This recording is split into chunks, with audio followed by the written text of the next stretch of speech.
ಅಪೊಸ್ತಲರ ಕೃತ್ಯದಲ್ಲಿ ನಾವು ಗಮನಿಸ್ತೇವೆ. ಮೊದಲೇ ಅಧ್ಯಾಯದಲ್ಲಿ ನೋಡುವಾಗ ನಾವು ಇಲ್ಲಿ ಲೂಕನು ಆ ಒಂದು ವಿವರಣೆಯನ್ನು ಆರಂಭಿಸ್ತಾ ಇರುವಂತೆ ನಮಗೆ ಚಿರಪರಿಚಿತವಾಗಿರುವಂಥ ವಾಕ್ಯ ಭಾಗ ಇಲ್ಲಿ ನಾವು ಗಮನಿಸುವುದನ್ನು ನಾವು ನೋಡ್ತೇವೆ.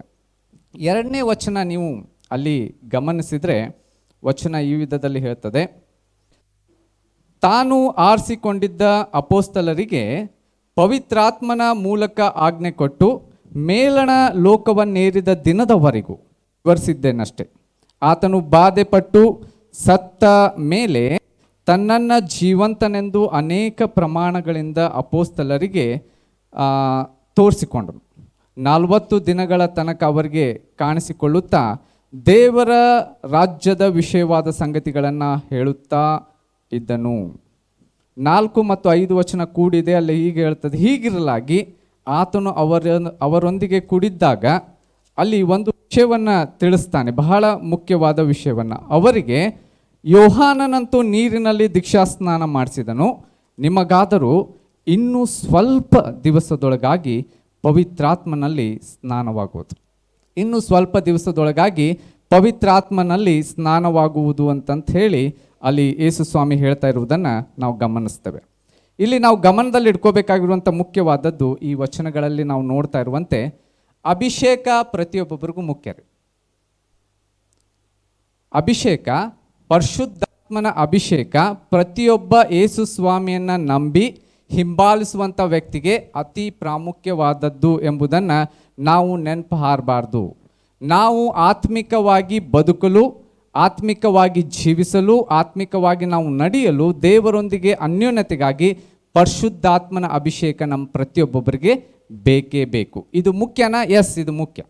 ಕೆಲವೊಂದು ಸಾರಿ ಅನ್ನಿಸ್ತದ್ರಿ ಏನಂತಂತಂದರೆ ಅನೇಕ ವಿಷಯಗಳು ನಮಗೆ ಮುಖ್ಯ ಇಲ್ಲ ಬಿಡ್ರಿ ಅಂತ ಅನ್ನಿಸ್ತದೆ. ಸೊ ಭಾಳ ಜನರಿಗೆ ಮುಖ್ಯ ಇಲ್ಲದಂಥವ್ರು ಇಲ್ಲಿಲ್ಲ, ಮುಖ್ಯ ಇದ್ದಂಥವ್ರು ನಾವೆಲ್ಲರೂ ಇಲ್ಲಿದ್ದೇವೆ. ಹಲ್ಲೆಲೂಯಾ.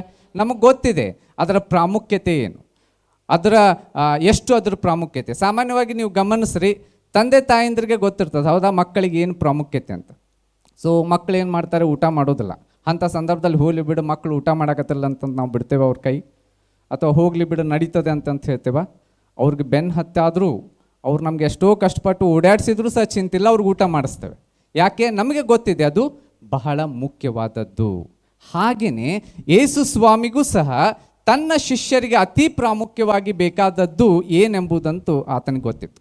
3.5 ವರ್ಷ ಆತನೊಟ್ಟಿಗೆ ಸೇವೆ ಮಾಡಿದ್ದಾರೆ, ಆತನ ಅದ್ಭುತಗಳನ್ನು ನೋಡಿದ್ದಾರೆ, ಆತನ ಸೂಚಕ ಕಾರ್ಯಗಳನ್ನು ಗಮನಿಸಿದ್ದಾರೆ, ಎಲ್ಲ ವಿಷಯಗಳನ್ನು ಮಾಡಿದ್ದಾರೆ. ಬಟ್ ಆತನಿಗೆ ಗೊತ್ತಿದೆ ಇದು ಕೊನೆಯ ಕ್ಷಣ, ಇನ್ನೇನು ಹೋಗುವಂಥ ಸಂದರ್ಭದಲ್ಲಿದೆ. ಅಂಥ ಸಂದರ್ಭದಲ್ಲಿ ಆತನಿಗೆ ಗೊತ್ತಿದೆ ಇವರಿಗೆ ಅತಿ ಪ್ರಾಮುಖ್ಯವಾಗಿ ಏನು ಬೇಕಾಗಿದೆ, ಪರಿಶುದ್ಧಾತ್ಮನ ಅಭಿಷೇಕ. ಆತನು ಹೇಳ್ತಾ ಇಲ್ಲ ನಿಮಗೆ ಬಹಳ ಸೇವೆ ಮುಖ್ಯ ಅಂತ ಹೇಳ್ತಾ ಇದ್ದಾನ. ಆತನ ಏನು ಹೇಳ್ತಾ ಇದ್ದಾನೆ, ಈ ವಾಗ್ದಾನ ನೆರವೇರುವವರೆಗೆ ಏನು ಮಾಡಿದಿರಿ, ಕಾದುಕೊಂಡ್ರಿ. ಅವಸರ ಇಲ್ಲ, ಕಾದುಕೊಂಡ್ರಿ. ನೀವು ಈ ವಾಗ್ದಾನವನ್ನು ನೆರವೇರುವವರೆಗೂ ನೀವು ಕಾದುಕೊಂಡಿರಬೇಕು. ಆತನು ವಾಗ್ದಾನ ಮಾಡಿ ಹೇಳ್ತಾ ಇದ್ದಾನೆ, ಆತನು ಆಜ್ಞೆ ಕೊಟ್ಟು ಹೇಳ್ತಾ ಇದ್ದಾನೆ, ಆತನು ವಿವರಿಸಿ ಹೇಳ್ತಾ ಇದ್ದಾನೆ. ಈ ಒತ್ತು ಕೊಡುವಾಗ ಇದನ್ನು ನಾವೆಲ್ಲರೂ ಗಮನಿಸಬೇಕು, ವೈಯಕ್ತಿಕವಾಗಿಯೂ ಗಮನಿಸಬೇಕು, ಇತರರನ್ನು ಶಿಷ್ಯತ್ವದಲ್ಲಿ ನಾವು ಬೆಳೆಸುವಾಗಲೂ ಇದನ್ನು ನಾವು ಮನದಟ್ಟು ಮಾಡ್ಕೊಳ್ಬೇಕು. ಏನಂತಂದರೆ ಪ್ರತಿಯೊಬ್ಬೊಬ್ಬರು ಆತ್ಮನ ಅಭಿಷೇಕದಲ್ಲಿ ಅಭಿಷೇಕಿಸಲ್ಪಡಲೇಬೇಕು. ಇದು ದೇವರು ಅಪೇಕ್ಷಿಸುವಂಥದ್ದು.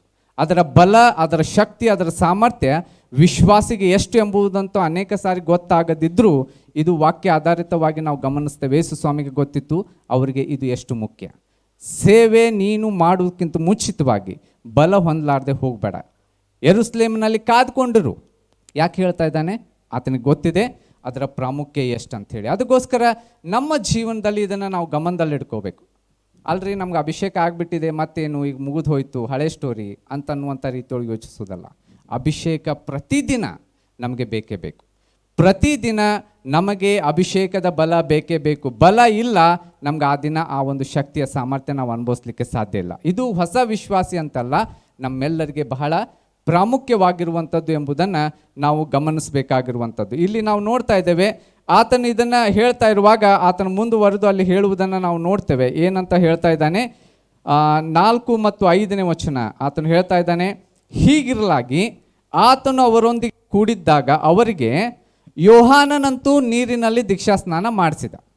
ಸೊ ನೀರನ್ನು ಉಪಯೋಗಿಸ್ತಾ ಇದ್ದ, ಯೋಹಾನನು ನೀರಿನಲ್ಲಿ ದೀಕ್ಷಾ ಸ್ನಾನ ಮಾಡಿಸಿದ. ಆದರೆ ನಿಮಗಾದರೂ ಇನ್ನೂ ಸ್ವಲ್ಪ ದಿವಸಗಳ ಒಳಗೆ ಏನಾಗಲಿಕ್ಕಿದೆ? ಪವಿತ್ರಾತ್ಮನಲ್ಲಿ ಸ್ನಾನವಾಗಲಿಕ್ಕಿದೆ. ಪವಿತ್ರಾತ್ಮನಲ್ಲಿ ಸ್ನಾನವಾಗಲಿಕ್ಕಿದೆ. ಸ್ನಾನ ಅಂತಂದ್ರೆ ಹೇಗಿರ್ತದೆ ಹೇಳ್ರಿ? ಪೂರ್ತಿ ಇರ್ತದಲ್ಲ. ಸೊ ನೀವೆಲ್ಲರೂ ಹೊರಗಡೆ ಹೋಗಿ ಮನೆಗೆ ಬಂದ್ರಂತ ನಂತರ ಏನು ಮಾಡ್ತೀರಿ? ಕೈಕಾಲು ತೊಳೆದುಕೊಳ್ತಾರಲ್ಲ, ಆ ರೀತಿ ಆದದ್ದಲ್ರಿ ಇದು. ಇಲ್ಲಿ ಸ್ಪಷ್ಟವಾಗಿ ಹೇಳ್ತಾ ಇದೆ, ಯೋಹಾನನಂತೂ ನೀರಿಂದ ಸ್ನಾನ ಕೊಟ್ಟನು, ಅದನ್ನು ಹೋಲಿಸಿ ಅದನ್ನು ಹೇಳ್ತಾ ಇದೆ ಏನಂತಂದರೆ, ಇನ್ನೂ ಸ್ವಲ್ಪ ದಿವಸದೊಳಗೆ ನಮಗೆ ಪವಿತ್ರಾತ್ಮನಲ್ಲಿ ಸ್ನಾನವಾಗುವುದು. ಇದು ಅನುಭವ ಕೇವಲ ಸ್ವಲ್ಪ ಟೇಸ್ಟ್ ನೋಡ್ರಿ ಅನ್ನುವಂಥ ರೀತಿ ಒಳಗಲ್ಲ. ಓಕೆ, ಇಲ್ಲಿ ನಾವು ಬಂದಾಗ ಪವಿತ್ರಾತ್ಮನ ಅಭಿಷೇಕ ಸ್ವಲ್ಪ ಟಚ್ ಹೊಡೆದು ಹೋತ್ರಿ, ನಮ್ಗೆ ಅನ್ನಿಸ್ತ್ರಿ, ಫೀಲ್ ಅನ್ನಿಸ್ತ್ರಿ, ಜುಮ್ ಅನ್ನಿಸ್ತ್ರಿ, ಹಂಗೆ ಅನ್ನಿಸ್ತ್ರಿ, ಸ್ವಲ್ಪ ಅನ್ನಿಸ್ತ್ರಿ ಅಲ್ಲ. ಇಲ್ಲಿ ಹೇಳ್ತಾ ಇರುವಂಥ ವಾಕ್ಯ ಭಾಗ ಹೇಳ್ತಾ ಇರುವಂಥದ್ದು ಪವಿತ್ರ ಆತ್ಮನ ಅಭಿಷೇಕ ಸ್ನಾನದ ಅನುಭವ. ಅದು ಮೇಲಿನ ನೆತ್ತೆಯಿಂದ ಹಿಡಿದು ಅಂಗಾಲಿನವರೆಗೂ ಪೂರ್ತಿಯಾಗಿ ನಮ್ಮನ್ನು ತುಂಬಿಸಿ ಬಲಪಡಿಸುವಂಥ ಅನುಭವ, ಅದು ಪರಿಶುದ್ಧಾತ್ಮನ ಅನುಭವ. ಇದನ್ನು ನಾವು ಗಮನದಲ್ಲಿಟ್ಕೋಬೇಕು. ಎರಡು ವಿಷಯದಲ್ಲಿ ನಾವು ಇಲ್ಲಿ ಗಮನಿಸಬೇಕು. ನಾವು ನೋಡ್ತೇವೆ, ಯೋಹಾನನು ಯೇಸು ಸ್ವಾಮಿಯ ಬಗ್ಗೆ ಸಾಕ್ಷೀಕರಿಸುವಾಗ ಆತನು ಹೇಳ್ತಾನೆ, ಆತನ ಕೆರಗಳ ಬಾರನ್ನು ನಾ ಬಿಚ್ಚುವುದಕ್ಕೂ ಯೋಗ್ಯನಿಲ್ಲ, ನನ್ನ ಹಿಂದೆ ಬರುವವನು ನನಗಿಂತಲೂ ಶಕ್ತನು, ಆತನ ಕೆರಗಳ ಬಾರನ್ನು ಬಿಚ್ಚುವುದಕ್ಕೂ ನಾನು ಅರ್ಹನು, ಯೋಗ್ಯನಲ್ಲ. ಆತನು ಪವಿತ್ರಾತ್ಮನಲ್ಲಿಯೂ ಬೆಂಕಿಯಲ್ಲಿಯೂ ಆತನು ನಿಮ್ಮನ್ನು ಸ್ನಾನ ಮಾಡಿಸ್ತಾನೆ.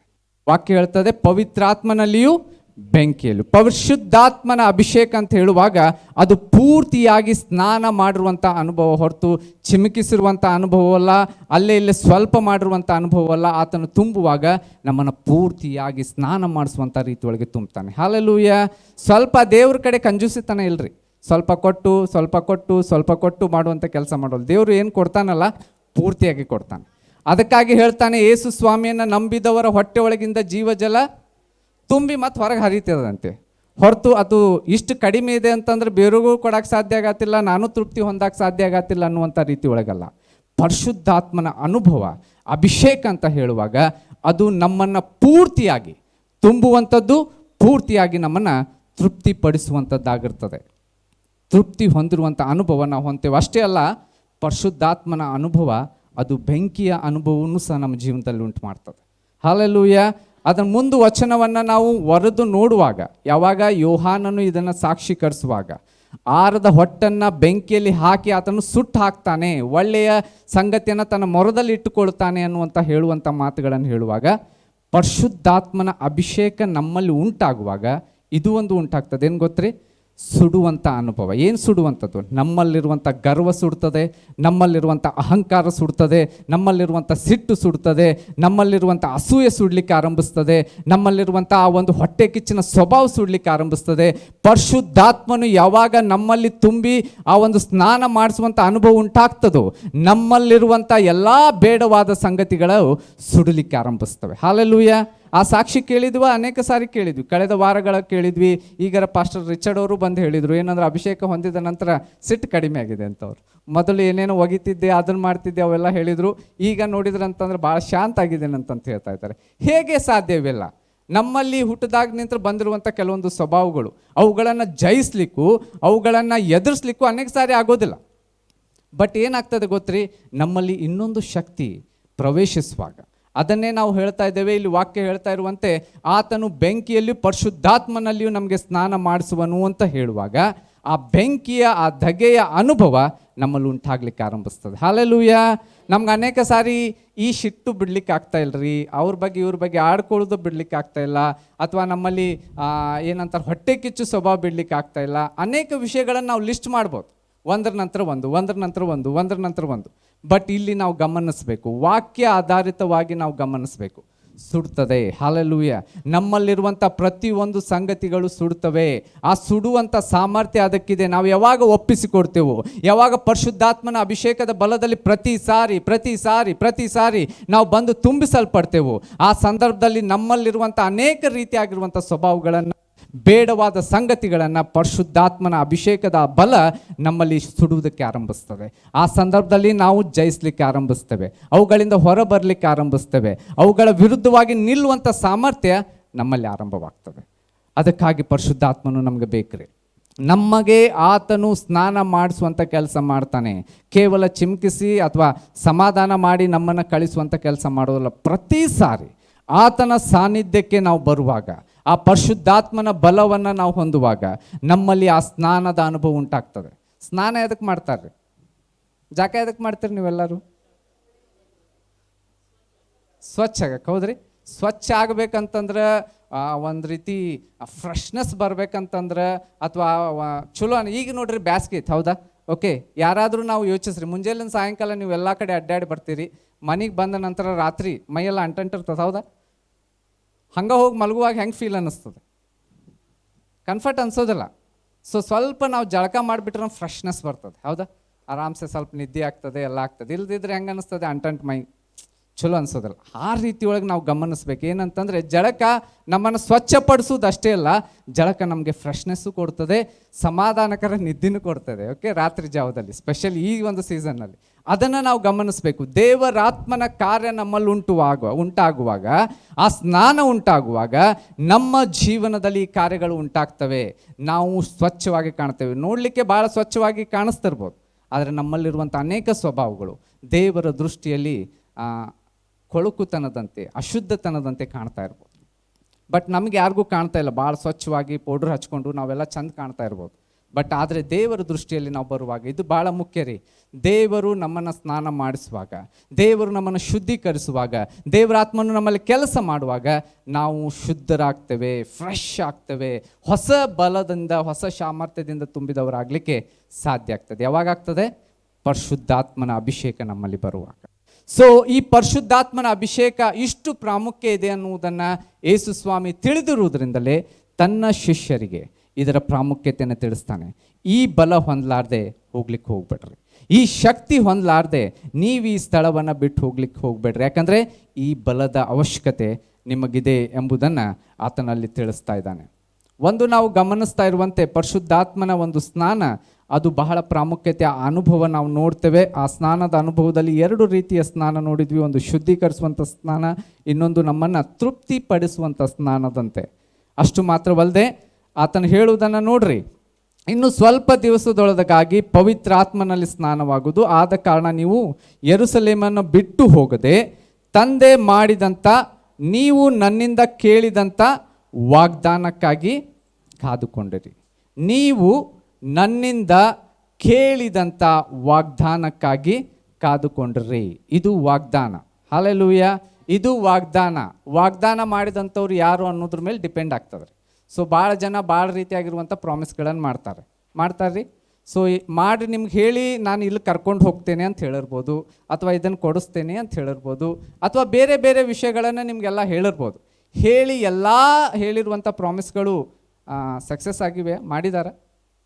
ಅನೇಕ ಸಾರಿ ಮಾಡಲಾರ್ದೆ ಹೋಗ್ತದೆ. ಇಲ್ಲಿ ನಾವು ಗಮನಿಸಬೇಕು, ತಂದೆಯಿಂದ ಇಲ್ಲಿ ನೀವು ನನ್ನಿಂದ ಕೇಳಿದಂಥ, ತಂದೆಯಿಂದ ಮಾಡಿದಂಥ ಆ ವಾಗ್ದಾನಕ್ಕಾಗಿ ಕಾದುಕೊಂಡಿರ್ರಿ. ವಾಗ್ದಾನಕ್ಕಾಗಿ ಏನು ಮಾಡಬೇಕಾಗಿದೆ? ಕಾದುಕೊಂಡಿರ್ರಿ. ಇದು ದೇವರು ಹೇಳುವಂಥ ಮಾತು. ಇದು ದೇವರು ಸುಳ್ಳು ಹೇಳ್ತಾನ? ವಾಗ್ದಾನ ಮಾಡಿದ ಆತನು ಸುಳ್ಳು ಹೇಳಲಿಕ್ಕೆ ಸಾಧ್ಯ ಇಲ್ಲ. ಆತನು ದೇವರು. ಆತನು ಹೇಳ್ತಾ ಇರುವಂಥ ಮಾತು, ನಾನು ವಾಗ್ದಾನ ಮಾಡಿದ್ದೇನೆ, ಅಭಿಷೇಕವನ್ನು ಕೊಡ್ತೇನೆ, ಅಭಿಷೇಕಿಸ್ತೇನೆ, ವಾಗ್ದಾನವನ್ನು ನೆರವೇರಿಸ್ತೇನೆ ಅಂತ ಹೇಳಿರುವಾಗ ಆ ವಾಗ್ದಾನಕ್ಕಾಗಿ ಅವ್ರು ಕಾದಿದ ನಂತರ ಅವ್ರಿಗೂ ವಾಗ್ದಾನದಲ್ಲಿ ಏನಾದರೂ ಹೆಚ್ಚು ಕಡಿಮೆ ಆಯಿತಾ? ಕಾದ್ರು, ಎಷ್ಟೋ ದಿನ ಕಾದ್ರು ಬೇಸರ ಆಯಿತು, ಇನ್ನೇನು ವಾಗ್ದಾನ ನೆರವೇರಲಿಲ್ಲ ಬಿಡ್ರಿ ಅಂತಂತ ಹೇಳಿ ಎದ್ದು ಹೋದ್ರ? ಇಲ್ಲಲ್ಲ, ಬಿಟ್ಟು ಹೋಗಲಿಲ್ಲಲ್ಲ. ಸೊ ಇದು ಬಹಳ ಮುಖ್ಯ ರೀ, ನಾವು ನೆನಪಿನಲ್ಲಿ ಇಟ್ಕೋಬೇಕು. ಯಾರು ದೇವರ ಸಾನ್ನಿಧ್ಯದಲ್ಲಿ ನಿರೀಕ್ಷೆಯಿಂದ ಆತನನ್ನು ಬಯಸಿ ಹಂಬಲಿಸಿ ಯಾರು ಹುಡುಕ್ತಾರೋ ಅವರು ಹೊಸ ಬಲವನ್ನು ಹೊಂದುತ್ತಾರೆ.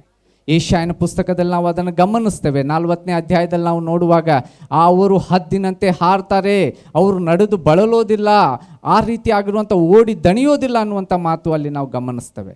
ಅದೇ ವಿಧದಲ್ಲಿ ಇದನ್ನು ನಾವು ಗಮನದಲ್ಲಿಟ್ಕೋಬೇಕು. ಇದು ವಾಗ್ದಾನ, ದೇವರು ವಾಗ್ದಾನ ಮಾಡಿದ್ದಾನೆ. ಅನೇಕ ಸಾರಿ ಅನ್ನಿಸ್ತದೆ ನಾವು ಅಭಿಷೇಕಕ್ಕಾಗಿ ಪ್ರಾರ್ಥಿಸ್ತಾ ಇದ್ದೇವೆ, ನಮಗೆ ಆ ಒಂದು ಅನುಭವನ ಉಂಟಾಗ್ತಾ ಇಲ್ಲ ಅನ್ನುವಂಥ ರೀತಿ ಹೋಗಿರ್ಬೋದು. ಕೆಲವೊಬ್ಬರು ನಾವು ಅಭಿಷೇಕ ಹೊಂದಿದಂಥವ್ರು ತಿರುಗಿ ಭಾಳ ದಿನ ತಣ್ಣಗಾಗ್ಬಿಟ್ಟಿರ್ತದೆ, ತಿರುಗಿ ಆ ಒಂದು ಫೀಲ್ ಬರ್ತಾ ಇಲ್ಲರಿ ಅನ್ನುವಂಥ ರೀತಿ ಹೋಗಿ ಅನುಭವ ಅನ್ನುವಂಥ ರೀತಿಯೊಳಗೂ ಅನ್ನಿಸ್ತಾ ಇರ್ಬೋದು. ಆದರೆ ನೆನಪಿರಲಿ, ಇದು ದೇವರು ಮಾಡಿದಂಥ ವಾಗ್ದಾನ. ಕೊನೆಯ ದಿನಗಳಲ್ಲಿ ಎಲ್ಲರ ಮೇಲೆ ನನ್ನ ಆತ್ಮವನ್ನು ಸುರಿಸ್ತೇನೆ. ಅದು ಗಂಡಸರಿರ್ಬೋದು, ಹೆಂಗಸರಿರ್ಬೋದು, ಚಿಕ್ಕ ಮಕ್ಕಳಿರ್ಬೋದು, ಹಿರಿಯರಿರ್ಬೋದು, ಯಾರೇ ಇರಲಿ, ವಯಸ್ಸಿಲ್ಲ, ಅವ್ರ ಆತ್ಮಿಕ ಮಟ್ಟ ಇಲ್ಲ, ಅವರ ಅಂತಸ್ತಿಲ್ಲ, ಬಣ್ಣ ಇಲ್ಲ, ಏನಿಲ್ಲ, ಪ್ರತಿಯೊಬ್ಬೊಬ್ಬರ ಮೇಲೆ ನನ್ನ ಆತ್ಮವನ್ನು ಸುರಿಸ್ತೇನೆ. ಇದು ವಾಗ್ದಾನ. ದೇವರು ಮಾಡಿರುವಂಥ ವಾಗ್ದಾನದಲ್ಲಿ ಬದಲಾವಣೆಗಳಿಲ್ಲ, ದೇವರಲ್ಲಿ ವ್ಯತ್ಯಾಸಗಳಿಲ್ಲ. ನಿನ್ನೆ ಇದ್ದಂತೆ ಈ ಹೊತ್ತು ನಾಳೆ ಎಂದೆಂದು ಏಕ ರೀತಿಯಲ್ಲಿರುವಂಥ ದೇವರು ಆತನಾಗಿದ್ದಾನೆ. ಆತನು ವಾಗ್ದಾನ ಮಾಡಿದ್ದಾನ, ಡೆಫಿನೆಟ್ಲಿ ನೆರವೇರಿಸ್ತಾನೆ. ಆತನು ಕೊಡ್ತೇನೆ ಅಂತ ಹೇಳಿದ್ದಾನ, ಡೆಫಿನೆಟ್ಲಿ ಕೊಡ್ತಾನೆ. ಮೇ ಬಿ ನಾವು ಅದನ್ನು ಕೇಳಿ ಕೇಳಿ ಕೇಳಿ ಮರ್ತು ಹೋಗ್ಬೋದು, ಬಟ್ ಆತನು ಒಂದು ಸಾರಿ ಅದನ್ನು ಕೇಳಿರುವಾಗ ಆತನ ನೆನಪಿಸ್ಕೊಡ್ತಾನೆ. ಆತನ ಸಮಯದಲ್ಲಿ ನಾವು ಬೇಸರಗೊಳ್ಳೋದು ಬೇಡ. ಇವತ್ತಾಗಲಿಲ್ಲರಿ, ನಾಳೆ ಆಗಲಿಲ್ಲರಿ, ಮೊನ್ನಾಗಲಿಲ್ಲರಿ, ಈ ಸತೆ ಇಷ್ಟು ಸಾರಿ ಬಂದಿವ್ರಿ, ಹಂಗಾಯಿತು ಹಿಂಗಾಯಿತು, ಇಲ್ಲಿಲ್ಲ. ದೇವರು ಏನು ವಾಗ್ದಾನ ಮಾಡಿದ್ದಾನೋ ಆ ವಾಗ್ದಾನವನ್ನು ಆತನು ನೆರವೇರಿಸ್ತಾನೆ. ಹಾಲೆಲೂಯ. ಆ ಬಲ ನಮ್ಮನ್ನು ತುಂಬುತ್ತದೆ. ಆ ಬಲಕ್ಕಾಗಿ ನಾವು ಎಂದು ಏನಂತಾರೆ ಆಗೋದಿಲ್ಲ ಬಿಡು ಅನ್ನುವಂಥ ರೀತಿಯಾಗಿ ಹೋಗುವುದಲ್ಲ. ಅವರು ಆ ಮೇಲಂತಸ್ತಿನಲ್ಲಿ ಕುಂತು ಆತನ ಸಾನ್ನಿಧ್ಯಕ್ಕಾಗಿ, ಆತನು ಮಾಡಿದಂಥ ವಾಗ್ದಾನಕ್ಕಾಗಿ ಕಾಯ್ದರು, ಅವ್ರು ಹೊಂದ್ಕೊಂಡ್ರು. ಇನ್ನೊಂದು ಹೇಳ್ತೇನೆ, ದೇವರ ಸಾನ್ನಿಧ್ಯದಲ್ಲಿ ಅವಸರ ಬಡಕರಿಗೆ ಏನು ಸಿಗೋದಿಲ್ಲ ರೀ, ಭಾಳ ಅವಸರ. ಈ ದಿನಗಳಲ್ಲಿ ನಮ್ದು ಹೆಂಗಾಗ್ಬಿಟ್ಟಿದೆ ಅಂತಂದರೆ ಎಲ್ಲ ವಿಷಯದಲ್ಲಿ ಅವಸರ ಐತಿ, ಹೌದಾ? ಮುಂಜಾನೆ ನಿಂತು ಎಲ್ಲ ವಿಷಯದಲ್ಲಿ ಅವಸರ. ಪ್ರಾರ್ಥನೆಯೂ ಸಹ ನಮ್ದು ಹೆಂಗಿರ್ತದೆ ಅಂತಂತಂದರೆ 1 ನಿಮಿಷ ಅಥವಾ 2 ನಿಮಿಷ ಡ್ಯೂಟಿಗೆ ಹೋಗ್ತಾ ಇದ್ದೇವೆ, ಪಟ್ಟಂತ ಯಾವುದಾದ್ರೂ ವಾಕ್ಯ ಓದೋದು, ಇಮಿಡಿಯೇಟ್ಲಿ ಮುಗಿಸೋದು, ಪ್ರಾರ್ಥನೆ ಮಾಡೋದು, ಮತ್ತು ಇಮಿಡಿಯೇಟ್ಲಿ ಕೆಲಸಕ್ಕೆ ಓಡಿ ಹೋಗ್ಬಿಡೋದು. ಆ ರೀತಿಯಾಗಿರುವಂಥ ಅವಸರದ ಜೀವನ ಅಥವಾ ಆ ರೀತಿಯಾಗಿರುವಂಥ ಅವಸರದ ಜನರಿಗೆ ದೇವರ ವಾಗ್ದಾನ ನೆರವೇರಿಕೆ ಅನುಭವ ಉಂಟಾಗೋದಿಲ್ಲ. ನೆನ್ಪಿಟ್ಕೊಳ್ಳೋಣ, ದೇವರ ಸಾನ್ನಿಧ್ಯಕ್ಕೆ ಬರುವಾಗ ನಾವು ಆತನಿಗೆ ಒಂದು ಮಾನ ಇದೆ, ಗೌರವವಿದೆ. ದೇವರ ಸಾನ್ನಿಧ್ಯದಲ್ಲಿ ನಾವಿದ್ದೇವೆ. ಯಾರಾದರೂ ದೊಡ್ಡ ವ್ಯಕ್ತಿ ಕಡೆ ನಾವು ಹೋದಂಥ ಸಂದರ್ಭದಲ್ಲಿ ಇಮಿಡಿಯೇಟ್ಲಿ ಅವ್ರು ಕೂಡ ಮಾತಾಡ್ತಿರ್ತಾರೆ, ಇಮಿಡಿಯೇಟ್ಲಿ ನಾವು ಬಂದೆ ತಡ್ರಿ ಅಂತಂತೆ ಬಂದುಬಿಡ್ತೀರನ? ಬರಲಿಕ್ಕೆ ಸಾಧ್ಯ ಇಲ್ಲ. ಯಾವುದೋ ಅಧಿಕಾರಿ ಎದುರುಗಡೆ ನಿಂತಿದ್ದಾಗ ನಮ್ಗೆ ಫೋನ್ ಬಂತಂದ್ರೂ ಅದನ್ನು ಸೈಲೆಂಟ್ ಮಾಡ್ತೇವೆ. ಯಾಕೆ? ನಾವು ಅಧಿಕಾರಿಗಳ ಮುಂದೆ ನಿಂತಿದ್ದೇವೆ, ಯಾವುದು ಅರ್ಜೆಂಟ್ ಕೆಲಸ ಇಲ್ಲ, ಅವರು ನಮಗೆ ಬಹಳ ಮುಖ್ಯ ಅನ್ನುವಂಥ ರೀತಿಯಾಗಿ ವರ್ತಿಸ್ತಾ ಇರ್ತೇವೆ. ಆದರೆ ದೇವರ ಸಾನ್ನಿಧ್ಯಕ್ಕೆ ಬರುವಾಗ ಅನೇಕ ಸಾರಿ ನಾವು ಮಾಡ್ತೇವೆ. ನೆನಪಿಸ್ಕೊಳ್ರಿ, ಅನೇಕ ಸಾರಿ ಪ್ರತಿದಿನ ಇದನ್ನು ನಾವು ಮಾಡ್ತೇವೆ. ದೇವರು ನಮ್ಮೊಟ್ಟಿಗೆ ಇನ್ನೇನು ಮಾತನಾಡಿ ದೇವರ ಸಾನ್ನಿಧ್ಯದ ಆ ಬಲದ ಅನುಭವ ಹೊಂದಿ ನಾವು ಪ್ರತಿದಿನ ಹೋಗ್ತಾ ಇದ್ದೇವೋ ಇಲ್ಲೋ ಅನ್ನುವಂಥ ಪರೀಕ್ಷೆನೂ ಸಹ ನಾವು ಮಾಡ್ಕೊಳ್ಳೋದಲ್ಲ. ಆ ಖಚಿತತೆಯೊಡನೆ ನಾವು ಎದ್ದೇಳಬೇಕು. ದೇವರ ಸಾನ್ನಿಧ್ಯಕ್ಕೆ ಬರುವ ಪ್ರತಿ ಸಾರಿ, ದೇವರನ್ನು ನಿರೀಕ್ಷಿಸುವ ಪ್ರತಿಯೊಬ್ಬ ವ್ಯಕ್ತಿ ಹೊಸ ಬಲವನ್ನು ಹೊಂದುತ್ತಾನೆ. ಹಾಲೆಲೂಯ. ಹೊಸ ಬಲ. ಯಾಕೆ ಬಲಹೀನತೆ ಕಾಣ್ತಾ ಇದೆ? ಯಾಕೆ ಆಗ್ತಾ ಇಲ್ಲ? ಯಾಕೆ ಅಂದರೆ ಅವಸರ ಭಾಳ ಆಗ್ತಾ ಇದೆ. ಕ್ವಾಲಿಟಿ ಟೈಮ್ ನಾವು ಕೊಡ್ತಾ ಇಲ್ಲ. ದೇವರ ಸಾನ್ನಿಧ್ಯದಲ್ಲಿ ಆತನನ್ನು ಹುಡುಕ್ತಾ ಇಲ್ಲ, ಬಯಸ್ತಾ ಇಲ್ಲ. ಈ ದಿನಗಳಲ್ಲಿ ಹೆಂಗಾಗಿದೆ ಗೊತ್ತೇ ಆತ್ಮಿಕತೆ? ಇದನ್ನು ಭಾಳ ಸಾರಿ ಹೇಳ್ತಾ ಇದ್ದೇನೆ, ಸಂಪ್ರದಾಯ ಆಗಿಬಿಟ್ಟಿದೆ. ನನ್ನ ಪ್ರಾರ್ಥನೆ ಸಂಪ್ರದಾಯ. ವಿಶ್ವಾಸಿ ನಾನು, ಪ್ರಾರ್ಥನೆ ಮಾಡಬೇಕು. ವಿಶ್ವಾಸಿ ನಾನು, ಬೈಬಲ್ ಓದಬೇಕು. ವಿಶ್ವಾಸಿ ನಾನು, ಚರ್ಚಿಗೆ ಹೋಗಬೇಕು. ಇದು ನನ್ನ ಕರ್ತವ್ಯ. ಸೊ ಆ ರೀತಿಯಾದಂಥ ಸಂಪ್ರದಾಯದಿಂದ ದೇವರೊಟ್ಟಿಗಿರುವಂಥ ಸಂಬಂಧದಲ್ಲಿ ಬಲ ನಾವು ಹೊಂದಲಿಕ್ಕೆ ಸಾಧ್ಯ ಇಲ್ಲ. ದೇವರೊಟ್ಟಿಗಿರುವಂಥದ್ದು ಸಂಬಂಧದ ಮೂಲಕವಾಗಿ ನಾವು ಬಲ ಹೊಂದ್ತೇವೆ. ಆತನ ಸಾನ್ನಿಧ್ಯದಲ್ಲಿ ನಾವು ಸಮಯ ಕೊಡಬೇಕಾಗಿದೆ. ಆತನ ಸಾನ್ನಿಧ್ಯದಲ್ಲಿ ನಾವು ಸಮಯ ಕೊಡುವುದಷ್ಟೇ ಅಲ್ಲದೆ ಆತನ ಬಲವನ್ನು ಹೊಂದುವುದಕ್ಕಾಗಿ ಕಾಯಬೇಕಾಗಿದೆ. ಇದನ್ನು ಖಚಿತಪಡಿಸ್ಕೊಳ್ರಿ. ದೇವರ ಸಾನ್ನಿಧ್ಯದಲ್ಲಿ ನಾವು ಕುಂತು ಆತನನ್ನು ಬಿಟ್ಟು ನಾನು ಹೊರಗಡೆ ಬರುವಾಗ ನನಗೇನು ಅನಿಸಿಲ್ಲ ರೀ ಅನ್ನುವಂಥ ರೀತಿಗೆ ಹೋದ್ರಂತಂದ್ರೆ ಉಪಯುಕ್ತ ಇಲ್ಲರಿ. ಪ್ರತಿ ಸಾರಿ ನಾನು ಸರ್ವತಃ ಇಡೀ ಸೃಷ್ಟಿಯ ದೇವರಾಗಿರುವಂಥ ಸಾನ್ನಿಧ್ಯಕ್ಕೆ ನಾನು ಬರುವಾಗ ನನ್ನಲ್ಲಿ ಏನೋ ಸಂಗತಿಗಳು ಜರುಗ್ತವೆ. ಯಾಕೆ? ನಾನು ಸರ್ವಶಕ್ತನಾದ ದೇವರ ಸಾನ್ನಿಧ್ಯದ ಆ ಸ್ಪರ್ಶದ ಆ ಒಂದು ಅನುಭವ ನಾನು ಮುಟ್ಟಿನೂ ಸಹ ಹಿಂತಿರುಗಿ ಹೋಗುವಾಗ ನಾನು ಹಾಗೇ ಇರ್ತೇನೆ ಅಂತ ಹೇಳಲಿಕ್ಕೆ ಸಾಧ್ಯ ಇಲ್ಲ. ಆ ಅನುಭವದೊಡನೆ ನಾವು ಅಂಥ ರೀತಿ ಪ್ರಾರ್ಥನೆಯ ಜೀವನ ನಮ್ದಿರಬೇಕೆ ಹೊರತು ಅವಸರದ ಪ್ರಾರ್ಥನೆ ಅಲ್ಲ. ಇದು ವಾಗ್ದಾನ ಎಂಥವ್ರಿಗೆ? ಕಾಯ್ದು ಕುಳಿತುಕೊಂಡವರಿಗೆ, ದೇವರ ಸಾನ್ನಿಧ್ಯದಲ್ಲಿ ಕಾಯ್ದು ಕುಳಿತು ಇರುವಂಥವರಿಗೆ ಈ ಒಂದು ವಾಗ್ದಾನ. ಆ ವಾಗ್ದಾನ ಮಾಡಿದ ಇಮಿಡಿಯೇಟ್ಲಿ ಆಯ್ತಾ? ಟೈಮ್ ತಗೊಂತಲ್ಲ, ಅಲ್ಲಿ ಟೈಮ್ ತೆಗೆದುಕೊಂಡ್ರೂ ಸಹ ಅವರು ಪ್ರಾರ್ಥನೆಯಲ್ಲಿ ನಿರತರಾಗಿದ್ದರು, ದೇವರ ಸಾನ್ನಿಧ್ಯದಲ್ಲಿ ನಿರತರಾಗಿದ್ದರು. ಅಂಥ ಸಂದರ್ಭದಲ್ಲಿ ಈ ವಾಗ್ದಾನ ಅವರ ಜೀವನದಲ್ಲಿ ನೆರವೇರಲಿಕ್ಕೆ ಸಾಧ್ಯ ಆಯಿತು. ಇದನ್ನು ನಾವು ಮನದಟ್ಟು ಮಾಡಿಕೊಳ್ಬೇಕು. ದೇವರ ಸಾನ್ನಿಧ್ಯಕ್ಕೆ ನಾವು ಬರುವಂಥ ಪ್ರತಿ ಸಾರಿ ಈ ವಾಗ್ದಾನಗಳು ನಮ್ಮ ಜೀವನದಲ್ಲಿ ನೆರವೇರಬೇಕು. ನನಗೆ ಬಲ ಬೇಕು, ನನಗೆ ಶಕ್ತಿ ಬೇಕು, ನನಗೆ ಸಾಮರ್ಥ್ಯ ಬೇಕು. 5 ನಿಮಿಷ ನಾ ಮಾಡ್ತೇನೆ, ಆಗೋದಿಲ್ಲ ರೀ. 10 ನಿಮಿಷ ನಾ ಮಾಡ್ತೇನೆ, ಆಗೋದಿಲ್ಲ ರೀ. ಇಮಿಡಿಯೇಟ್ಲಿ ನಾನು ನನ್ನ ಕೆಲಸ ಅವಸರದಲ್ಲಿರ್ತೇನೆ, ದೇವ್ರ ನೆನಪು ಬಂದನು ಮಾಡೋದಿಲ್ಲ ರೀ. ದೇವರ ಸಾನ್ನಿಧ್ಯದಲ್ಲಿ ನಾವು ಸಫಿಷಿಯೆಂಟ್ ಟೈಮ್ ಆಗಿ ಫಿಕ್ಸ್ ಮಾಡಿರಿ. ನಾನು ದೇವರಿಗಾಗಿ ಈ ಸಮಯವನ್ನು ಕೊಡ್ತಾ ಇದ್ದೇನೆ, ಇದು ದೇವರಿಗಾಗಿರುವಂಥದ್ದು. ಈ ಸಮಯದಲ್ಲಿ ನಾನು ಬೇರೆ ಯಾವ ವಿಷಯವನ್ನು ಮಾಡೋದಿಲ್ಲ. ಆ ರೀತಿಯಾಗಿ ದೇವರು ಮತ್ತು ನಾನು ಮಾತ್ರ ಆ ಸ್ಥಳದಲ್ಲಿ ಇರ್ತೇವೆ ಅನ್ನುವಂಥ ರೀತಿ ಕುಳಿತು ದೇವರ ಸಾನ್ನಿಧ್ಯದಲ್ಲಿ ಸಮಯವನ್ನು ಕಳೆಯುವಾಗ ನಿಜವಾಗ್ಲೂ ಆ ಯೆಶಾಯನ ಪುಸ್ತಕದ 40ನೇ ಅಧ್ಯಾಯದ 20ನೇ ವಚನಗಳ ನಂತರ ಬರುವಂಥ ಅನುಭವ ನಮ್ಗಾಗ್ತದೆ. ಇಲ್ಲದಿದ್ದರೆ ಗೊತ್ತ್ರಿ, ಯಾವಾಗ ಶುಕ್ರವಾರ ಇಲ್ಲಿ ಬರ್ತೇವಲ್ಲ, ಆ ಸಂದರ್ಭದೊಳಗೆ ಇಲ್ಲೇನು ವರ್ಷಿಪ್ಪು, ಇಲ್ಲೇನು ವಾಕ್ಯ ಕೇಳ್ತೇವೆ, ಅವಾಗ ತುಣುಕು ಅನುಭವ ಅಂತಾರಲ್ಲ, ಸ್ವಲ್ಪ ಏನೋ ಬಿಸಿ, ಏನೋ ಚುರ್ರಂತು, ಏನೋ ಹಂಗಂತೂ, ಏನೋ ಹಿಂಗಂತೂ ಅಂತ ಅನ್ನುವಂಥ ರೀತಿಯೊಳಗೆ ಅಷ್ಟಕ್ಕೆ ಸೀಮಿತ. ದೇವರು ಹಾಗೆಲ್ಲ ಪ್ರತಿದಿನ ನಿನಗೆ ಆ ಬಲದ ಅನುಭವವನ್ನು ಕೊಡ್ತಾನೆ, ಪ್ರತಿದಿನ ಆ ಉತ್ತೇಜನದ ಅನುಭವವನ್ನು ಕೊಡ್ತಾನೆ, ಪ್ರತಿದಿನ ದೇವರ ಸಾನ್ನಿಧ್ಯವನ್ನು ನಾವು ಅನುಭವಿಸ್ಬೋದು. ಹಾಲೆಲೂಯಾ, ಅನುಭವಿಸ್ಬೋದು ಇಲ್ರಿ? ಎಸ್, ಪ್ರತಿದಿನ ಅನುಭವಿಸ್ಬೋದು. ಅದು ಕೇವಲ ಒಂದು ಇವೆಂಟಿಗೆ ಮಾತ್ರ ಸೀಮಿತ ಅಲ್ರಿ, ಕೇವಲ ಈ ಒಂದು ಏನಂತಾರೆ ಪ್ರಾರ್ಥನೆಗೆ ಮಾತ್ರ ಸೀಮಿತ ಅಲ್ಲ, ಅದು ಪ್ರತಿ ದಿನದ ಅನುಭವ. ಅಪೊಸ್ತಲರ ಕೃತ್ಯದಲ್ಲಿ ನಾವು ಗಮನಿಸುವಾಗ, ಅವರ ಜೀವನದಲ್ಲಿ ನಾವು ನೋಡುವಾಗ, ಅವರು ಒಂದು ಸಾರಿ ಇಲ್ಲಿ ಮೇಲುಪ್ಪರಿಗೆಲ್ಲ ಅನುಭವ ಹೊಂದ್ಬಿಡ್ತು, ಮುಗಿದು ಬಿಡ್ತು, ನಮ್ಮ ಸೇವೆ ನಡೆದು ಬಿಡ್ತು ಅಂತ ಮಾಡಲಿಲ್ಲ. ಅವರು ಪ್ರತಿ ಸಾರಿ ಅವರು ಅಭಿಷೇಕವನ್ನು ಹೊಂದಿದ್ರು, ಪ್ರತಿ ಸಾರಿ ಆ ಬಲದಿಂದ ತುಂಬಿಸಲ್ಪಟ್ಟರು, ಪ್ರತಿ ಸಾರಿ ಆ ಬಲ ಇರುವುದರಿಂದಲೇ ಅವರು ಸಾಕ್ಷಿಗಳಾದರು. ಇಲ್ಲದಿದ್ದರೆ ಅದು ಸಾಧ್ಯ ಆಗ್ತಾ ಇದ್ದಿದ್ದಿಲ್ಲ. ಈ ಮುಖ್ಯವಾಗಿ ನಾವು ಗಮನಿಸಬೇಕ್ರಿ. ಇದು ವಾಗ್ದಾನ ನಿನ್ನ ಜೀವನದಲ್ಲಿ ನೆರವೇರಬೇಕಾಗಿದ್ದಲ್ಲಿ ನಮಗೆ ಅದಕ್ಕಾಗಿ ಸಮಯವನ್ನು ಕೊಡಬೇಕು, ಅದಕ್ಕಾಗಿ ಪ್ರಾಮುಖ್ಯತೆಯನ್ನು ಕೊಡಬೇಕು, ಅದಕ್ಕಾಗಿ ದಾಹದಿಂದ ನಾವಿರಬೇಕು. ಆಗಿರುವಾಗ ಆತನು ವಾಗ್ದಾನವನ್ನು ನಮ್ಮ ಜೀವನದಲ್ಲಿ ನೆರವೇರಿಸಲಿಕ್ಕೆ ಸಾಧ್ಯ ಆಗ್ತದೆ. ಅವಸರದಿಂದ ದೇವರ ಸಾನ್ನಿಧ್ಯಕ್ಕೆ ಬರುವುದನ್ನು ನಾವು ಬಿಡೋಣ. ಇನ್ನೊಂದು ಮಾತಿನಲ್ಲಿ ನಾವು ಆ ರೀತಿ ಮಾಡಿದ್ರೆ ಏನಾಗ್ತದೆ ಗೊತ್ತ್ರಿ? ದೇವರಿಗೆ ಅಗೌರವ ಸಲ್ಲಿಸುತ್ತಂತೆ. ಸಿಂಪಲ್, ನಿನಗೆ ನನ್ನ ಜೀವನದಲ್ಲಿ ಕಿಮ್ಮತ್ತಿಲ್ಲ, ಬೇರೆ ಬಹಳ ವಿಷಯಗಳಿವೆ, ಸ್ವಲ್ಪ ಸಮಯ ನಾನು ಟೈಮ್ ಹಿಂಗೆ ಕೊಡ್ತೇನೆ, ಓಡಿ ಹೋಗ್ತೇನೆ. ಅದು ನನ್ನ ದೇವರಿಗೆ, ನಿಮ್ಮ ದೇವರಿಗೆ ಸಲ್ಲಿಸುವಂಥ ಅಗೌರವ. ಆ ರೀತಿಯಾಗಿ ನಾವು ಮಾಡುವುದಾಗಿದ್ದಲ್ಲಿ ಅದನ್ನು ನಾವು ಅಗೌರವ ಸಲ್ಲಿಸುವುದಷ್ಟೇ ಅಲ್ಲದೆ ನಾವು ಯಾವುದೇ ಬಲದ ಅನುಭವವನ್ನು ಹೊಂದಲು ಅಥವಾ ಅನುಭವಿಸಲು ಸಾಧ್ಯವಿಲ್ಲ. ಸೊ ಅದೇ ವಚನ ನಾವು ಮುಂದುವರಿದು ನೋಡ್ತಾ ಹೋಗುವಂತೆ ಮೊದಲೇದಾಗಿ ನಾವು ಗಮನಿಸ್ತಾ ಹೋಗುದಂತೆ ನಾವು ನೋಡಿದ್ವಿ, ಭಾಳ ಮುಖ್ಯವಾಗಿತ್ತು ಅದು. ಅದಕ್ಕಾಗಿ ಯೇಸು ಸ್ವಾಮಿ ಹೇಳ್ತಾ ಇದ್ದಾನೆ, ಕಾದುಕೊಂಡ್ರಿ ಅಂತ ಹೇಳಿದನು.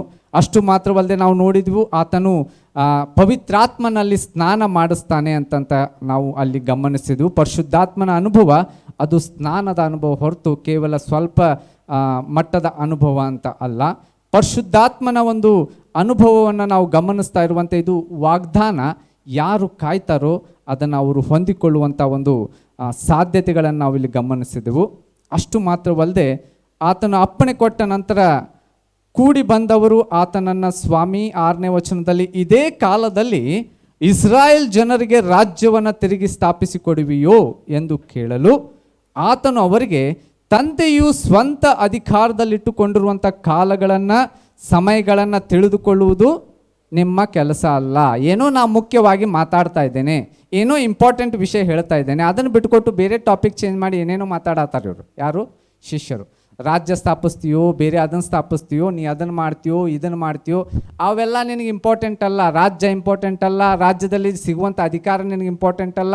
ನಿನಗೆ ಇಂಪಾರ್ಟೆಂಟ್ ಆಗಿರುವಂಥದ್ದು ಪರಿಶುದ್ಧಾತ್ಮನ ಅಭಿಷೇಕ. ಅದಕ್ಕಾಗಿ ನೀನು ಇಂಪಾರ್ಟೆಂಟ್ ಕೊಡಬೇಕು ಅನ್ನುವುದನ್ನು 8ನೇ ವಚನದಲ್ಲಿ ಯೇಸು ಸ್ವಾಮಿ ಏನು ಹೇಳ್ತಾ ಇದ್ದಾನೆ? ಆದರೆ ಪರಿಶುದ್ಧಾತ್ಮನು ನಿಮ್ಮ ಮೇಲೆ ಬರಲು ನೀವು ಬಲವನ್ನು ಹೊಂದಿ ಯೆರೂಸಲೇಮಿನಲ್ಲಿಯೂ ಎಲ್ಲ ಯೂದಾಯ ಸಮಾರ್ಯ ಸೀಮೆಗಳಲ್ಲಿಯೂ ಭೂಲೋಕದ ಕಟ್ಟ ಕಡೆವರೆಗೂ ನನ್ನ ಸಾಕ್ಷಿಗಳಾಗಿರಬೇಕು ಅಂದನು. ನೀವು ಬಲವನ್ನು ಹೊಂದಿದ ನಂತರ ಸಾಕ್ಷಿಗಳು. ನೀವು ಬಲವನ್ನು ಹೊಂದಿ. ಪರಿಶುದ್ಧಾತ್ಮನ ಅನುಭವ ಬಲದ ಅನುಭವ. ಭಾಳ ಸಾರಿ ಕೇಳಿದ್ದೇವ್ರಿ, ಏನು ಹೊಸದು ಕೇಳ್ಕೊತೇ ಇರ್ತೇವ್ರಿ ಅನ್ನುವಂಥ ರೀತಿಯೊಳಗೆ ಅನ್ನಿಸ್ಬೋದು. ಆದರೆ ಇದನ್ನು ನಾವು ಪ್ರಾಯೋಗಿಕವಾಗಿ ಪ್ರಾಕ್ಟಿಕಲ್ ಆಗಿ ಥಿಂಕ್ ಮಾಡಿರಿ. ಶಕ್ತಿ ಇಲ್ಲದೆ ನಾವೇನಾದರೂ ಕೆಲಸ ಮಾಡಲಿಕ್ಕೆ ಸಾಧ್ಯನಾ? ಶಕ್ತಿ ಇಲ್ಲದೆ ನಿಮ್ಮ ಮನೆಯಾಗ ಏನೇನೋ ಕೆಲಸ ಮಾಡ್ತಿದ್ರು, ವಜ್ಜೆ ಹೊರಲಿಕ್ಕೆ ಸಾಧ್ಯನಾ? ಶಕ್ತಿ ಇಲ್ಲದೆ ನಡಿಲಿಕ್ಕೆ ಸಾಧ್ಯನಾ? ಶಕ್ತಿ ಇಲ್ಲದೆ ಕೆಲಸ ಮಾಡಲಿಕ್ಕೆ ಸಾಧ್ಯನಾ? ಶಕ್ತಿ ಇಲ್ಲದಿದ್ದರೆ ಅಂತಂದ್ರೆ ಏನಾಗ್ತಾರೆ ಅವರು? ಬಲಹೀನರಾಗ್ತಾರೆ. ಬಲಹೀನರು ಎಲ್ಲಿ ಬಿದ್ದಿರ್ತಾರೆ? ಬೆಡ್ ಮೇಲೆ ಬಿದ್ದಿರ್ತಾರೆ. ಅವ್ರು ನಾವೇ ಎಬ್ಬಿಸ್ಬೇಕು, ನಾವೇ ಕುಂದಿರ್ಸ್ಬೇಕು, ನಾವೇ ತಿನ್ನಿಸ್ಬೇಕು, ನಾವೇ ಉಣಿಸ್ಬೇಕು, ಏನಿರೋದಿಲ್ಲ ಅವ್ರ ಕಡೆ. ಯಾಕೆ? ಶಕ್ತಿ ಇಲ್ಲ. ಆದರೆ ಇದನ್ನು ನಾವು ತಿಳಿದುಕೊಳ್ಬೇಕು. ಆತ್ಮಿಕ ವಿಷಯಕ್ಕೆ ಸಂಬಂಧಪಟ್ಟಂತೆ ನಮ್ಮ ಸ್ಥಿತಿ ಇಲ್ಲಿ ಅನೇಕರದು ಹಾಗೇ ಇರ್ತದೆ, ಕಣ್ಣಿಗೆ ಕಾಣೋದಿಲ್ಲ. ಹೆಂಗೆ? ಉಣಿಸ್ಬೇಕು ಅವ್ರಿಗೆ. ಪ್ರತಿ ಸಾರಿ ಅವ್ರ ವಾಕ್ಯ ಓದೋದಿಲ್ಲ, ಬೇರೆಯವ್ರ ವಾಕ್ಯ ಓದಿ ಅವ್ರು ಕಲಿಸಿ ಉಣಿಸ್ಬೇಕು ಅಂಥ ಸ್ಥಿತಿ. ಶಕ್ತಿಹೀನ ಬಲಹೀನ ಆಗಿರುವಂಥ ಸ್ಥಿತಿ ಉಂಟಾಗುವಂಥದ್ದು. ಅದಕ್ಕಾಗಿ ಗಮನಿಸ್ತಾ ಇದ್ದೇವೆ, ಬಲ ಅಂತ ಹೇಳುವಾಗ, ಶಕ್ತಿ ಅಂತ ಹೇಳುವಾಗ ನಮಗೆ ಆಹಾರ ಬೇಕೇ ಬೇಕು. ಬೇಕಾದ್ರೆ ನಮ್ಮ ದೇಹಕ್ಕೆ ಶಕ್ತಿ ಬೇಕಾಗಿದ್ದಲ್ಲಿ ಆಹಾರ ಬೇಕು. ಆಹಾರ ನಮ್ಮ ದೇಹದಲ್ಲಿ ಜೀರ್ಣವಾಗಿ ದೇಹಕ್ಕೆ ಬೇಕಾಗಿರುವಂಥ ಶಕ್ತಿ ಸಾಮರ್ಥ್ಯ ಕೊಡ್ತದೆ. ಹಾಗೆ ಇದನ್ನು ನಾವು ಗಮನಿಸಬೇಕು. ಪರಿಶುದ್ಧಾತ್ಮನ ಬಲ ನನ್ನಲ್ಲಿ ನಿಮ್ಮಲ್ಲಿ ಬರುವಾಗ ನಾವು ಹೊಸ ಬಲವನ್ನು ಹೊಂತೇವೆ, ಹೊಸ ಸಾಮರ್ಥ್ಯವನ್ನು ಹೊಂತೇವೆ.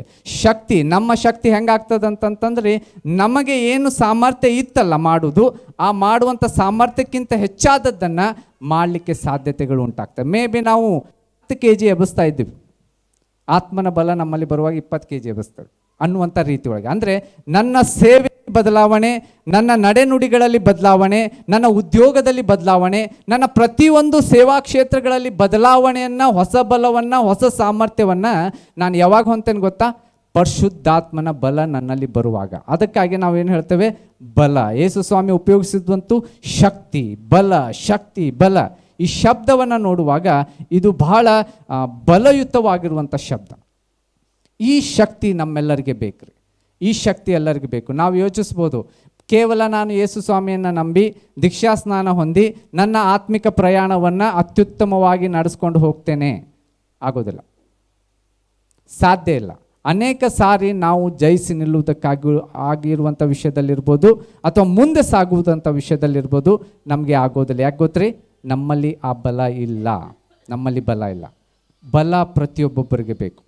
ಪಕ್ಕದಲ್ಲಿದ್ದವ್ರಿಗೆ ಹೇಳೋಣ್ರಿ, ಬಲ ನಿಮಗೆ ಬೇಕು, ಬಲ ನಿಮಗೆ ಬೇಕು, ಮುಖ್ಯವಾಗಿ ಬಲ ನಿಮಗೆ ಬೇಕು. ತಿರುಗಿ ಒತ್ತಿ ಹೇಳ್ತೇನೆ, ಸಾರಿ ಕೇಳಿರ್ಬೋದು, ಅನೇಕ ಸಾರಿ ವಾಕ್ಯನೂ ಓದಿರ್ಬೋದು, ಬಟ್ ಅನೇಕ ಸಾರಿ ಕೇಳಿ ಕೇಳಿ ಕೇಳಿ ನಾವು ಹೆಂಗಾಗ್ಬಿಟ್ಟಿರ್ತೇವೆ? ತಣ್ಣಗಾಗ್ಬಿಟ್ಟಿರ್ತೇವೆ. ಬಲ ಪ್ರತಿಯೊಬ್ಬೊಬ್ಬರಿಗೆ ಬೇಕ್ರಿ. ಶಕ್ತಿ ಇಲ್ಲದೆ, ಬಲ ಇಲ್ಲದೆ ನಾವೇನು ಮಾಡಲಿಕ್ಕೆ ಸಾಧ್ಯ ಇಲ್ಲ. ಸೊ ಅದಕ್ಕೋಸ್ಕರ ಬಲ ನಮ್ಮ ಜೀವನದಲ್ಲಿ ಕೆಲಸ ಮಾಡಬೇಕಾಗಿದ್ದಲ್ಲಿ ಪರಿಶುದ್ಧಾತ್ಮನು ಬೇಕು. ಪರಿಶುದ್ಧಾತ್ಮನು ಯಾವಾಗ ನನ್ನ ಜೀವನದಲ್ಲಿ ಬರ್ತಾನೋ, ನನಗೆ ಅಸಾಧ್ಯವಾದದ್ದನ್ನು, ನಾನು ಸಾಧಿಸಲಿಕ್ಕೆ ಸಾಧ್ಯವಾಗದ್ದನ್ನು, ನನ್ನಲ್ಲಿ ಜಯಿಸಲಿಕ್ಕೆ ಸಾಧ್ಯವಾಗದ್ದನ್ನು ಆತನು ನನ್ನ ಮೂಲಕವಾಗಿ ಆ ಕೆಲಸವನ್ನು ಮಾಡಲಿಕ್ಕೆ ಸಾಧ್ಯ ಆಗ್ತಾನೆ. ಅದಕ್ಕೋಸ್ಕರ ಅಲ್ಲಿ ನಾವು ನೋಡ್ತೇವೆ, ಏನು? ಓದು ಬರದಿರುವಂಥ ಸಾಮಾನ್ಯವಾಗಿರುವಂಥ ಶಿಷ್ಯರ ಮಾತುಗಳನ್ನು ಕೇಳುವಾಗ, ಅವರ ಕೃತ್ಯಗಳನ್ನು ನೋಡುವಾಗ, ಅವರು ನಡೆದಾಡುವಾಗ, ಅವರ ನೆರಳುಗಳಿಂದ ಅದ್ಭುತ ಸೂಚಕ ಕಾರ್ಯಗಳು ಉಂಟಾಗುವಾಗ ಎಲ್ಲಿಂದ ಬಂದ್ವು ಇವೆಲ್ಲ? ಅವ್ರು ಮಾಡಿ ಏನೇ ಎಕ್ಸರ್ಸೈಸ್ ಮಾಡಿ ಏನೋ ದೊಡ್ಡ ದೊಡ್ಡ ಒಂದು ಪ್ರಯತ್ನ ಮಾಡಿ ಪಡೆದುಕೊಂಡ್ರೆ ಇಲ್ಲ. ಅದು ಪರಿಶುದ್ಧಾತ್ಮನ ಬಲ ಅವರಲ್ಲಿ ಹರಿತಾ ಇತ್ತು, ದೇವರ ಆತ್ಮನ ಶಕ್ತಿ ಅವರಲ್ಲಿ ಹರಿತಾ ಇತ್ತು. ಹರಿಯುವಿಕೆ, ಆ ಬಲ ಅಲ್ಲಿ ಅಕ್ಕಪಕ್ಕ ಸುತ್ತಮುತ್ತಲಿರುವಂಥ ಪ್ರತಿಯೊಬ್ಬೊಬ್ಬರು ಅನುಭವಿಸ್ಲಿಕ್ಕೆ ಸಾಧ್ಯ ಇತ್ತು. ಹಲ್ಲೆಲೂಯ. ನಾವು ಪರಿಶುದ್ಧಾತ್ಮನ ಅಭಿಷೇಕ ಬೆಂಕಿಗೆ ಹೋಲಿಸ್ತಾ ಇದ್ದೆವು. ಬೆಂಕಿ ಹತ್ತಿದ್ರಂದರೆ, ಬೆಂಕಿ ಬಾಜು ಹೋಗಿ ನಿಂತರಂತಂದ್ರೆ ಅನುಭವ ಉಂಟಾಗ್ತದೋ ಇಲ್ಲೋ? ತಣ್ಣಗ ಅನ್ನಿಸ್ತದ? ಇಲ್ಲ. ಬೆಂಕಿ ಅನುಭವ ಉಂಟಾಗ್ತದ ಹತ್ತಿರ ಬಂದರೆ? ಫೀಲ್ ಅನ್ನಿಸ್ತದ? ಹಾಗೇನೆ ದೇವರಾತ್ಮನ ಅಭಿಷೇಕದ ಬಲ ನನ್ನಲ್ಲಿ ಉರಿಯುವಾಗ, ದೇವರಾತ್ಮನ ಅಭಿಷೇಕದ ಶಕ್ತಿ ನನ್ನಲ್ಲಿ ಹತ್ತುರಿಯುವಾಗ, ಆ ಉರಿಯುವಿಕೆ ಕೇವಲ ನನಗೆ ಮಾತ್ರ ಫೀಲ್ ಆಗ್ತದೆ ಅಂತಲ್ರಿ, ನನ್ನ ಸುತ್ತಮುತ್ತಲಿರುವಂಥ ಪ್ರತಿಯೊಬ್ಬ ವ್ಯಕ್ತಿ ಅದನ್ನು ಅನುಭವಿಸ್ತಾನೆ. ಅದರ ಶಕ್ತಿಯ ಸಾಮರ್ಥ್ಯದ ಆ ಒಂದು ಪ್ರಭಾವ ಆ ವ್ಯಕ್ತಿಯ ಮೇಲೆ, ಸುತ್ತಮುತ್ತಲಿರುವಂಥ ಸಮುದಾಯದ ಮೇಲೆ ಪ್ರಭಾವ ಬೀರಲಿಕ್ಕೆ ಸಾಧ್ಯ ಆಗ್ತದೆ. ಯಾವಾಗ ಗೊತ್ತಾ? ಆ ಶಕ್ತಿ ನಮ್ಮನ್ನು ತುಂಬಿಕೊಳ್ಳುವಾಗ. ತಿರುಗಿ ಹೇಳ್ತೇನೆ, ಸಾಮಾನ್ಯ ವ್ಯಕ್ತಿನೂ ಅನೇಕ ಸಾರಿ ನಾನು ಅಲ್ಪ, ನಾನು ಸ್ವಲ್ಪ, ನನ್ನಿಂದ ಅದಾಗೋದಿಲ್ಲ, ನನ್ನಿಂದ ಇದಿಲ್ಲ, ನಮಗೆ ಮಾತಾಡಕ್ಕೆ ಬರೋದಿಲ್ರಿ, ನಮ್ಗೆ ಸ್ಟೇಜ್ ಹತ್ತಕ್ಕೆ ಬರೋದಿಲ್ರಿ, ನಮ್ಗೆ ಅದನ್ನು ಬರೋದು, ಅನೇಕ ಕಾರಣಗಳನ್ನು ಹೇಳ್ತೇವೆ. ಕಾರಣಗಳು ಹೇಳಲಿಕ್ಕೆ ಭಾಳ ಸಾಧ್ಯ. ಶಿಷ್ಯರು ಹೇಳ್ಬೋದಿತ್ತು, ನಮ್ಗೆ ಹಂಗೆ ಮಾತಾಡಕ್ಕೆ ಬರೋದಿಲ್ಲ, ನಾವು ಮೀನು ಹಿಡಿಯೋರು, ನಮ್ಗೆ ಮನುಷ್ಯರನ್ನ ಹಿಡಿಯನ್ನಾತಿ, ನಮ್ಗೆ ಅದು ಮಾಡನ್ನಾತಿ, ನಮ್ಗೆ ಇದು ಮಾಡನ್ನಾತಿ, 108 ವಿಷಯಗಳನ್ನು ನೆವಗಳನ್ನು ಹೇಳಬಹುದಿತ್ತೋ ಏನೋ. ಆದರೆ ಅಂಥ ಶಿಷ್ಯರನ್ನು, ಆ ಶಿಷ್ಯರ ಬಗ್ಗೆ ಕೇಳಿ ಕೇಳಿ ಕೇಳಿ ಇಡೀ ವಿಶ್ವವೇ ಸುವಾರ್ತೆ ಸಾರಲ್ಪಡುವಂಥ ರೀತಿ ಹೋಗ ದೇವರು ಉಪಯೋಗಿಸಿರುವಂಥ ಜನರು, ಅಂಥ ಜನರನ್ನು ದೇವರು ಬಲ ತುಂಬುವಾಗ ಸಾಧ್ಯತೆ ಇದ್ದರೆ, ನಮ್ಮಂಥ ಸಾಮಾನ್ಯ ಜನರನ್ನು ಬಲ ತುಂಬುವಾಗ ಅಸಾಧ್ಯವಾದದ್ದನ್ನು ಸಾಧ್ಯಗೊಳಿಸ್ತದೆ. ಸಮಸ್ಯೆ ಏನು ಗೊತ್ತ್ರಿ? ಅನೇಕ ಸಾರಿ ನಮ್ಮ ಕಡೆ ಏನು ಆ ಬಲ, ಶಕ್ತಿ, ಸಾಮರ್ಥ್ಯ ಇರ್ತದೆ, ನಾವು ಹೆಂಗೆ ತಿಳ್ಕೊಂಡ್ಬಿಟ್ಟಿದ್ದೇವೆ ಅಂತಂತಂದರೆ, ನಾವು ಕೇವಲ 5 kg ಎಬ್ಸೋರು, ಅದಕ್ಕಿಂತ ಹೆಚ್ಚಿಗೆ ಬಲ ಇಲ್ಲ ನಮ್ಗೆ.